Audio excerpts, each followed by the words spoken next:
Bismillahirrahmanirrahim. Assalamualaikum warahmatullahi wabarakatuh. Perkenalkan saya Faizan Natasha Devinda dengan NIM 233209070. Teman-teman, pada video kali ini kita akan belajar mengenai pengertian etika dan teori-teori etika. Pertama-tama, kita akan belajar terlebih dahulu apa itu etika.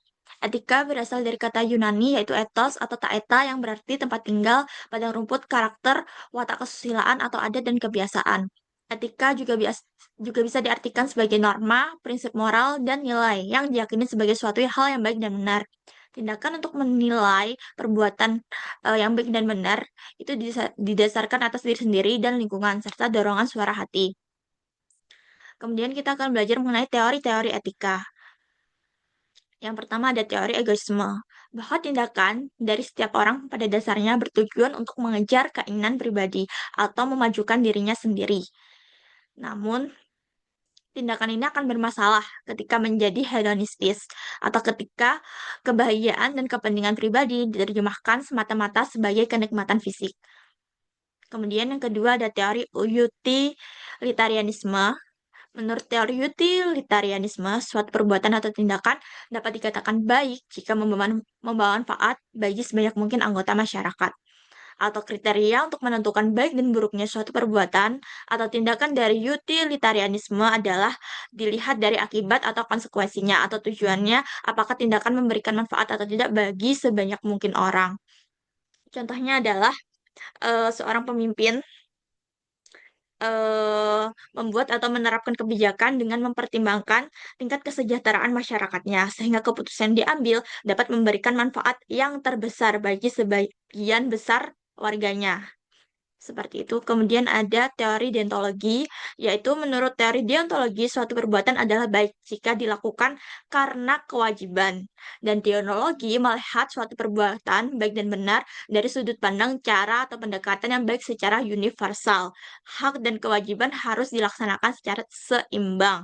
Contohnya, ketika kita menemukan dompet di jalan, kita memiliki kewajiban untuk mengembalikan dompet tersebut karena itu bukan milik kita atau hak kita untuk memiliki barang tersebut.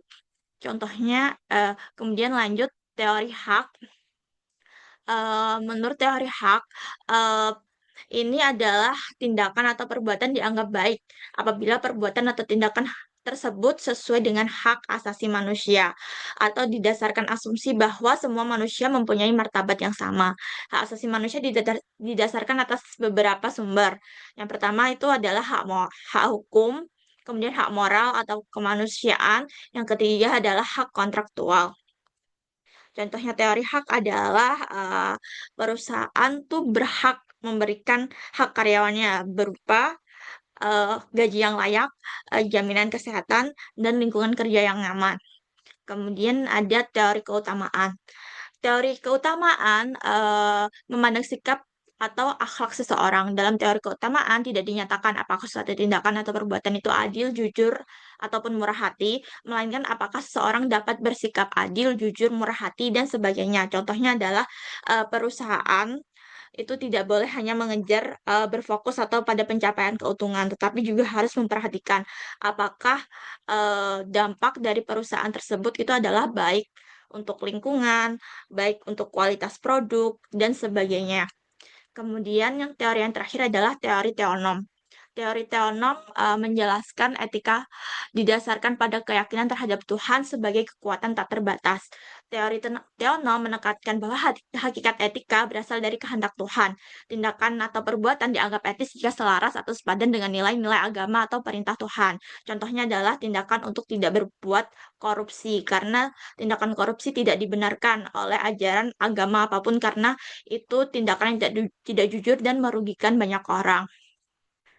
Demikian penjelasan mengenai pembelajaran tentang pengertian teori etika dan beberapa macam teori-teori etika.